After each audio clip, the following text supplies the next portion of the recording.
Alright lads, this is the GeordieJedi here. Today, Newcastle faced Leicester in the FA Cup third round. We lost 1-0 at the King Power Stadium.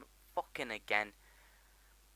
Seriously, every single year it's like this, especially in the FA Cup. We never get any kind of cup glory. Capital One Cup, we kind of made it to the quarter-final against Tottenham, and then we did shit then. But FA Cup, we very rarely make it past the third round. You know, went up against Leicester, a draw that Alan Shearer picked out himself, and we fucked it up, the players, and probably John Carver actually. To be honest, I don't think he's much of a replacement for the time being. You know, we lost Pardew today. Officially, it's been properly confirmed and everything. And John Carver and Steve Stone have both been told that they're least in charge for this game. Quite frankly, I really hope we get a manager before the next game. Again, I think it's away against Chelsea, because they don't seem up to it. They really don't. Not after today, and not after Burnley. Does it suggest that John Carver, in particular, is in any way capable of becoming Newcastle manager yet, at least?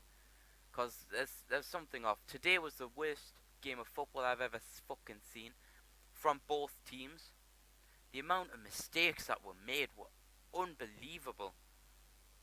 The only reason Leicester won 1-0 was because they were a little bit less shit than us and a little bit more lucky. Because quite frankly, their goal came from a fair bit of play, but it was so lucky they scored. And then we had a disallowed goal, and it was so unlucky for us that it was disallowed, but also I should point out that both times, the disallowed goal for us and the goal for Leicester, both times were the only times that was any kind of good football played. Seriously. I mean, people, both teams got chances. I mean, there was a good chance Jack Anick actually made a couple of saves. And unlike usual, Jack Anick wasn't actually at fault for that goal. There was not much he could do about Leicester's goal. But, fair few changes. Apparently little niggles and little strains and all that kind of stuff started to add up, which tends to happen during the Christmas period. There were a few players that were out just to give them both a bit of a rest. Our bench was absolutely shit. I mean, we had Callum Roberts and Lubomir Satka, which, don't get me wrong, they're not necessarily shit players. It's just that the majority of the bench was sort of made up of the youngins, and then Johan Gouffran. So, Cabela got his first start in what feels like ages, and you know what? He was the only bugger on that pitch that seemed to give a shit and care and played well. Obviously, Cheick Tiote started. Davide Santon got his first start, at right back, because Paul Dummett was left back and Sadio Haidara was left midfield for some reason. And, well, I have no idea why. Manuel Riviere got a start, as did Adam Armstrong. Don't know where Jose Perez was. Never saw him throughout the entire game. He might have been on the subs bench, but I really don't remember.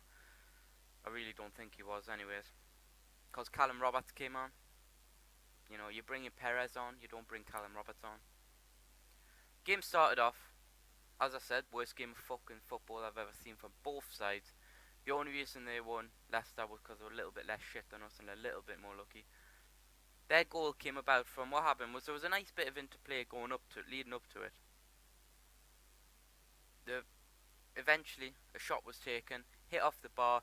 Ulloa, although his name's sort of spelled Ulloa, but it's Ulloa, scores from a bounce off the crossbar. Not much fault, blame goes to Jack Anick, unlike usual, although in fairness he had an alright game apart from this. 1-0, and to be honest, after that we kind of did look the better team, but more because Leicester decided to bring 10 players behind the ball and 1 player in front of it. That's the only reason why we looked better. It's because we were on the attack. We weren't actually better, we just looked better because we were the ones attacking all the time. And then eventually, through the games, both sides had chances. House Vukic, who again also got one of his first starts in some time, just to prove a point, hopefully. Didn't prove a point, anyways. after that, basically throughout the entire game, it was just all shit. Apart from Remy Cabella, who actually had an alright game himself, and Jack Anik, who desperately tried to get our team back in it by saving some pretty good saves after the goal that was conceded. So he made some really good saves, but people like Czech Tiote in particular was a bit of a twat of the match for me, or whatever you want to call it, prick of the match. I don't know, because it's the amount of mistakes they were made. I mean, seriously, they were just shit balls to the front, shit balls to the back, shit balls left and right, and it was just the end of it.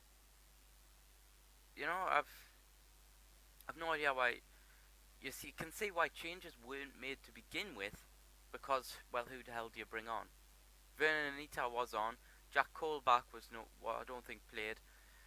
I don't remember seeing Jack Colback, and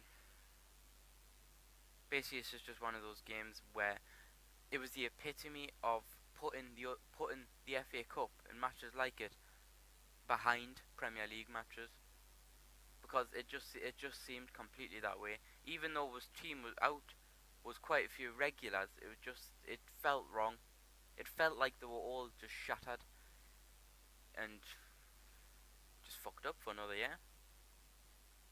I mean, we had a couple of good chances. There was a free kick, for example, in the D, just beyond, nearly a penalty, but in about 19 yards. Haris Vukic took it, who has a beautiful left-footed shot. He can do. Didn't this time. Hit it off the wall, and we were bloody lucky to get the corner, because it went out afterwards. We were bloody lucky to get that, because quite frankly it wasn't on target either way. Remy Cabella should have taken it, because I'll be honest, I had faith in him today. He was the only one though. Only one I had faith in who might get us to 1-1 and at least get a replay. And a replay would have been fucking amazing given the circumstances. It just went all fucking wrong. I'm just that disappointed and that angry that it all fucked up simply because of John Carver. Because I'll be honest, our team was not set up to win this match. Pardew, you can say what you like about him, but especially recently, within maybe the past 4 or 5 months, when the team went in for the halftime talks, they came out and they did their damn job and they were good at their job. And then Burnley and today, it was the reverse. They go in and then they don't seem any better coming back out. The other teams seem better. So we need a new manager. Well, we need a head coach rather.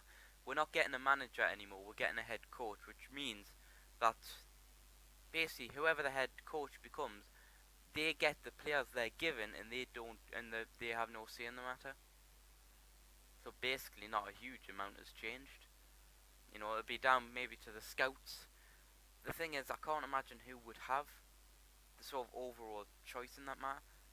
Because, I mean, do you give it to, say, Dennis Wise, who knows basically fuck all about football? Do you give it to Mike Ashley, whose money it is, but basically knows fuck all about football? What they'll have to do is they'll have to rely on people like Graham Carr and the scouting team to put forward good names, and then they'll just do it off that. But to be honest, Alan Pardew's choices haven't been working all that well to begin with, so we might as well give Graham Carr more of a chance. Hopefully we're getting a new manager. Don't get me wrong, I'd love Frank de Boer or Jurgen Klopp, who are both somewhat available. Frank de Boer's still at Ajax, but he's kind of willing to move, but that's not going to happen. So how do we get him? It was exactly kind of what I'd been saying with the whole Pardew out brigade, is that I wouldn't mind him out, but who do you bring in, and who would be willing to come in, especially seeing as your head coach? That reduces the list quite a bit, because there aren't many people that are managers / head coaches that'll come in to be a head coach. They want to be a manager. They want to have a say in how the club is run. Head coaches don't have a say in it. So there's nobody left. Have to finish up there. This has been the GeordieJedi.